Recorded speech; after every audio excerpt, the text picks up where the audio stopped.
Okay, I just wanted to show this process too.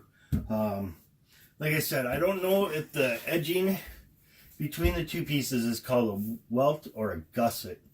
I know in a bag where it's big it'd be a gusset, but I've heard a lot of people call this a welt though too, so I'm not quite sure at that. What I'm going to do is, because the sword lays in between those two, and this is actually the pocket where the sword sits, so I got to cut this out. I kept it all one piece for right now, because that way I could help mark it up and do with the other things, and I can match it up a lot easier without having the ends all floppy. So what I did is I've set my divider up to where I thought was a good distance away, and then I went through and I just made a score line, and that's going to be my cut line, and that's what I'm going to use to cut out the centerpiece. I did do a die quick on this one. I did just a rough die. After I get it cut out, I'm going to do a die on the inside part and go over this again. Where the cow was stamped or branded, or however you want to say it, I didn't get the die in there, but I wasn't trying to. I was just trying to cover what I needed. This way I can make sure it's all covered. Every spot where the holes are going to be is going to be covered. So when I do my lacing, none of the actual, this part, unfinished flesh, will be showing. So I just wanted to kind of show you going through and cutting it real quick. I've already stropped my knife. And I was just going to go through. Now what I'm going to do is, since I did the dividers and I made that groove, I'm going to just follow that groove with the knife. I'm not going to cut down deep at first, and that's going to be my cut line. And then I can just go over it and keep going over it. This is 8 to 9 ounce, so it's about 3 millimeters thick. So that's a lot of leather to cut through. If I was to go one pass and I made any kind of mistake, that would suck. So I'm just going to do cautious and go with it.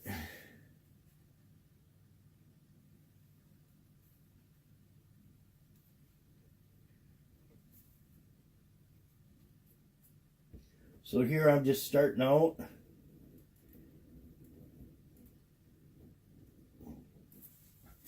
And I'm following that line.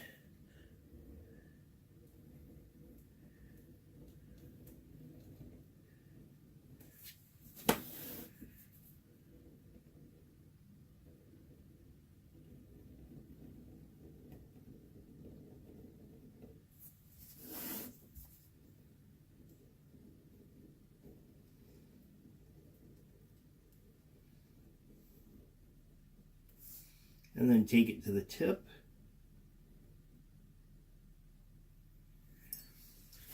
Now I didn't cut too deep, but I made a nice score in there.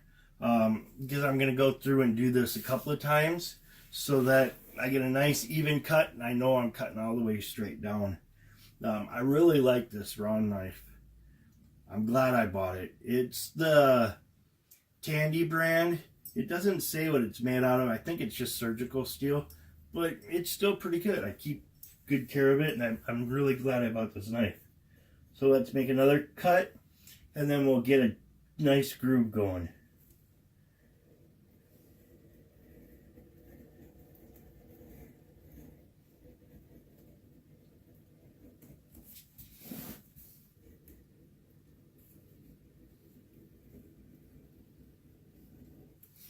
Now, because I made that really simple cut in the beginning, it's easier to follow that line. The blade wants to really stick into it.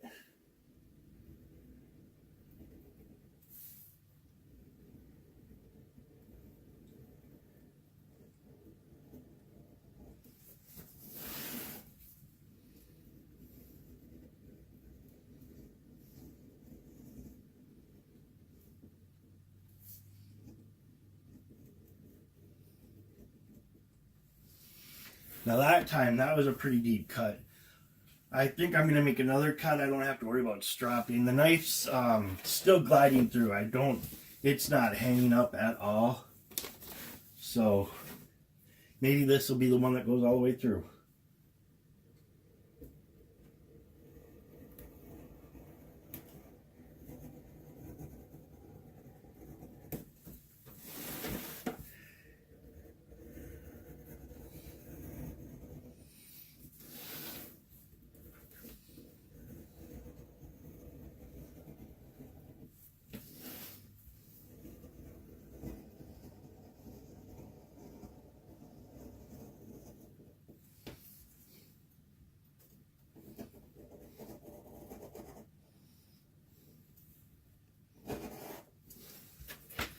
All right, let's get that little edge right where that turn is. It's kind of difficult because no knife's going to get it perfect, so we'll just go through again. I know I'm all the way through there.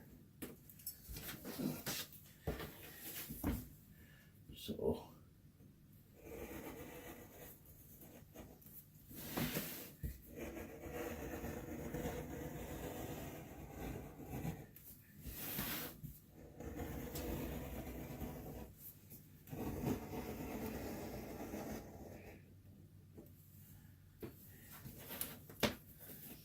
almost. Some parts are still hanging on.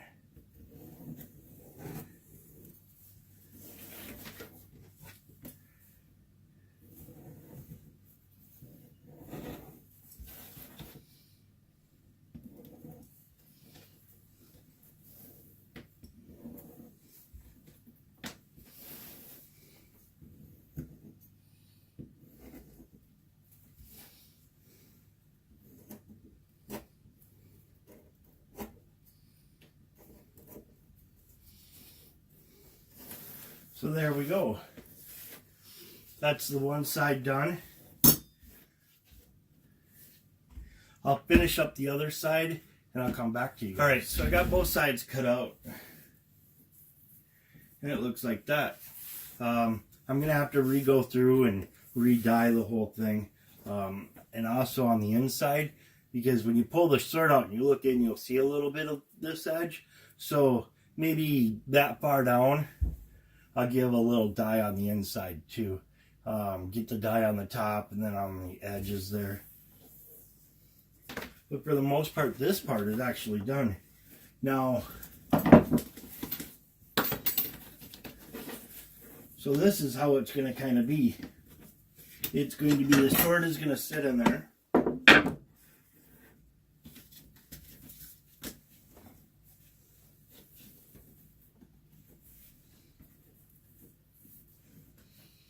Kind of like that.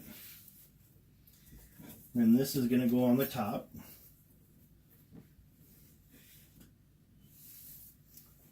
So then you'll see this piece there. Do I got that in camera here? I need to put on my glasses to see that. Yep, you can see the first sitting there. And then it will have that piece on the bottom. And then, like I said, in this area, which I'm going to mark, I'm going to do some hand tooling. And I'm going to try a different technique. I'm going to do the push up from the bottom and give it a raised area too in some of it. I'm going to have the Horde logo here. I am going to have the D&D logo here. And then in this area, I'm either going to do my name, or I might actually put some the runic compass, then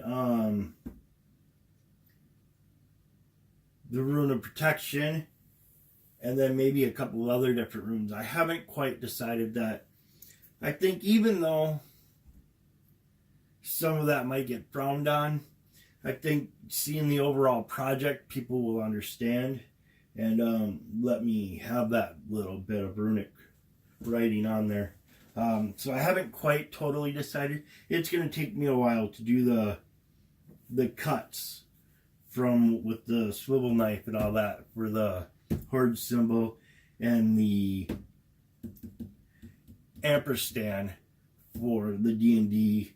So I'll have a little bit of time. I'm going to take and do some practicing. I'll do some practicing since I got this piece.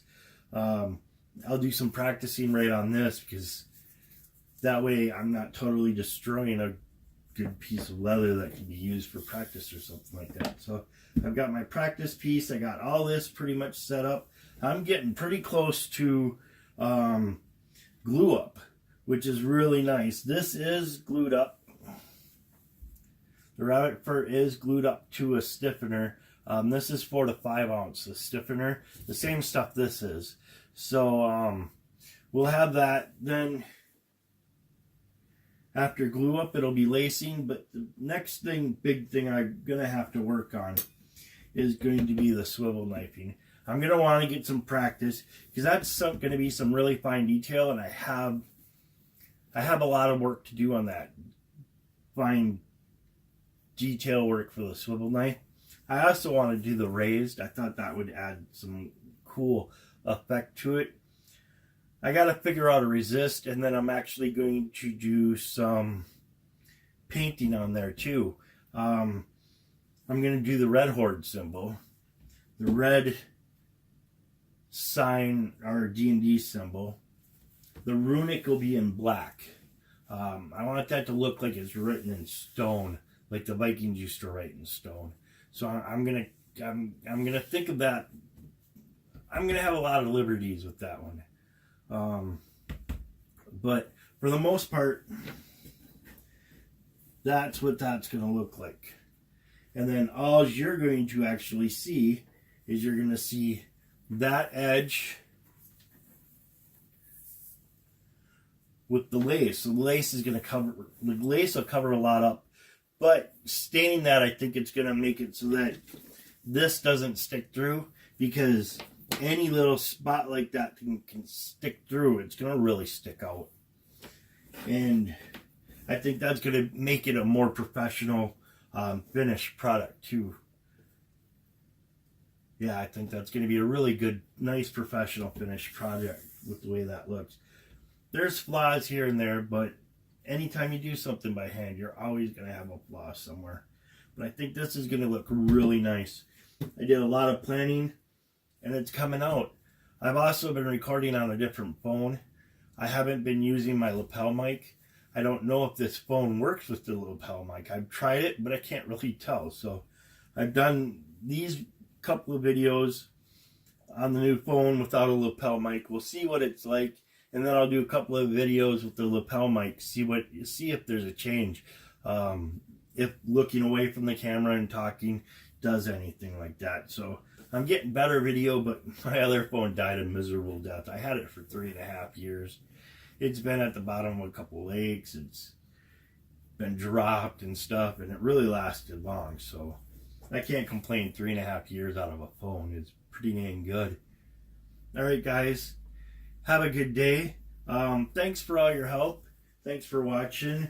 And for future me, keep all this in mind so that when you're making the next scabbard, you can build up and get yourself better and better and better and better. I think I'll be a good leathersmith in a few years, though. Thanks, guys. See ya.